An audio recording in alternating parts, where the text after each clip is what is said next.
talk to you all about the NACA program again.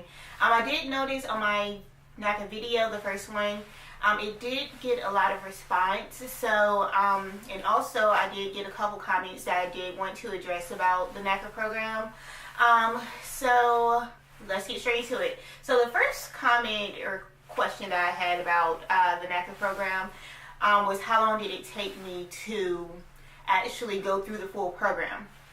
So I went to the initial workshop for the NACA program in February of 2017, and I closed on my house February 2018. So it took me 1 year, but that is pretty much because when I went to the workshop, and then I had my first intake appointment, which was about April of 2017. They told me what I needed to get corrected, which I had to pay off like a medical bill off my credit report, and then I had to save up that $3,000. So at the next intake appointment, which was in June, they were like, oh, well, everything looks good to go since you fixed everything, so let's go ahead and do the application. And I was like, hold on, I'm not ready to do the application yet. I just wanted to get everything set up because I had just signed my lease in February of 2017. It wasn't going to end again until February of 2018. So I was like, yeah, I'm just not ready to do it. I just want to get everything set up and good to go. And then she was like, okay, well, since you're not trying to buy a house at this moment, then just go ahead, I'll set your next appointment to November, and that way they'll be closer to the time where you're trying to close. And of course, giving me about from November to February is about 3 months. So she said it'll take a month for the application to be fully processed, just in case anything was returned from the lender. And then it would take a month for, or just to allow a couple months for me to actually find my house and actually close on it. So, yeah. It took me, if I didn't actually have them wait for that long, I probably could have closed on my house within probably 5 or 6 months of after going to the initial workshop. Okay, so the last question I wanted to address, one person had left a comment saying that they wanted to know the good, bad, and ugly about going through the NACA program. And I was really hesitant to do this video at first just because I didn't want to bad talk anybody, and I didn't want to bad talk the company. But I did set up my YouTube channel just so I can show people my journey through certain things, and also so I could try to help people and give people advice. So I feel like me talking about the bad things that happen will help people better prepare for what they may have to go through with going through the NACA program, or how to pretty much handle it with going through the program. So let's start off on a positive note. The good thing about them. So that whole video that I did initially, that's everything good I loved about the NACA program. I loved that it's a fixed rate mortgage. It did have the lowest interest rate that I could find. It didn't require a down payment or anything. So that's really good. I really love that. So the bad. The bad happened when I was actually doing I did a participation, which I volunteered at the office to answer the phones in November, right before I had my meeting where I was going to do my application. First off, I did hear from the person who recommended me to the NACA program that I would need to stay on top of them about everything. So I was prepared to do that. In between June, when I first got the okay to submit the application, in November I was emailing my mortgage counselor, and I'm like, hey, is everything okay? Everything going good with this? My mortgage, is everything going good as far as the application or what you need from me or whatever? And she never responded back. So when I did my participation in November, they gave me a list of the people that I would have to transfer to as far as the mortgage counselors, how to transfer it over to the mortgage counselors' voicemails. So I noticed on the list that my mortgage counselor was not up there anymore. And they was like, oh, well, yeah, your mortgage counselor doesn't work here anymore. And so, of course, that's why she wasn't responding back to any of my emails. And they was like, well, you should have gotten an email about it. We would have gave you another mortgage counselor to set up your appointment. And I was really on top of checking my emails and everything just because I knew I was trying to close or purchase a house. So I was really on top of it. And I'm like, no, I didn't get an email. And then she was like, okay, well, let me go check with the manager. So the manager pulled up my name and was trying to see if I was rescheduled or sent an email or anything, which I wasn't.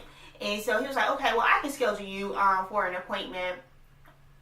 It ended up being like probably a week after I did that participation in the office after that encounter. So if I wouldn't have happened to do my participation in the office, then I wouldn't have been able to come in and do my application. They probably would have sent me home because I didn't have an appointment to do it. So that was bad that they kind of forgot about me, or that they didn't follow up with me after my mortgage counselor stopped working there. So, the ugly. The ugly comes when I was trying to close on my house. So, first off, I put my offer in on December 31st. I was scheduled to close on January 31st. I guess the way I did it and the time that I did it, of course we were having bad weather some of the time because it was mostly January, everything was going on. We were trying to do the home inspection and everything. Then also the holidays like New Year's came up, and then Martin Luther King's Day came up, so that was another thing. Now when it got really ugly was the part when I actually had everything ready to go. I got the approval from the hand department, which it's the department that like handles like the actual physical property. They try to see if they're going to require repairs or anything. So I got the approval from the hand department. I want to say that was probably around the end of January that happened. And so mind you, I'm supposed to close on January 31st. So at that point, after I got the approval from the hand department, the closing coordinator reached out to me and was like, okay, well, I'm going to be scheduling your closing. So what they were waiting for was for them to actually submit the application over to the lender, which I suppose they did, and for the lender to actually return back with their approved for everything. Everything's good to go, so you can go ahead and close.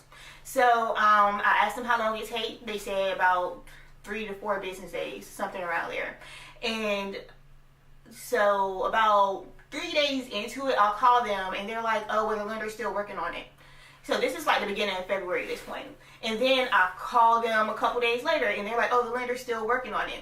When you close on a house, you have 14 days from the time that you offered to close on the house when you put your offer in. So like I said, I was scheduled to close January 31st. That's what I said when I put in my offer. And then, so this, like I said, this is past January 31st at this point. And then after those 5 days go by, and I'm like, hey, what's going on? Where's my closing date and all this stuff? And at this point, I'm really nervous about everything just because, like, this is my house. I was about to lose my due diligence and everything. This is the house that I really wanted. And so I'm like, oh my gosh, I don't know if I'm going to be able to close or I'm actually going to get this house or whatever. So I guess around like this 7th day, probably like February 7th, it was actually February 8th, after me keep contacting them almost every day, like, what's going on now? What's going on now? And they still don't really have an answer, like, oh, well, I'm still waiting for the lender to see if they can get it approved or whatever. So it came to the point where I did a conference call with my real estate agent in the closing department.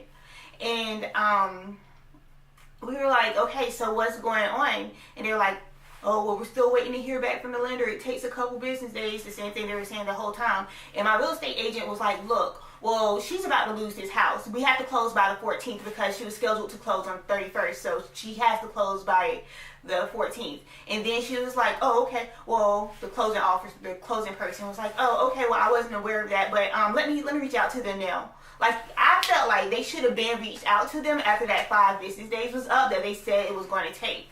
But anyway, they did end up reaching out to them, and then that's when they came back. It was like, hey, the lender just needs for them to verify my employment through human resources or whatever. And so I provided them with the human resources number so they could verify my employment. And then they was like, okay, well, everything's good to go. You can close on February 13th. So, I mean, it did end up closing February 13th, but I felt like that was the ugliest part of it because I was so nervous the whole time. I did not know if I was going to get this house. I thought I was going to lose everything. But, but that was the worst part. So that's why when I said in my last video, I was like, you do have to stay on them. Stay on them. Stay on them, for real. Seriously. That's exactly the reason why. Alright, so anyway, I hope this is helpful for you all. I hope this actually helps you prepare you for going through the NACA program.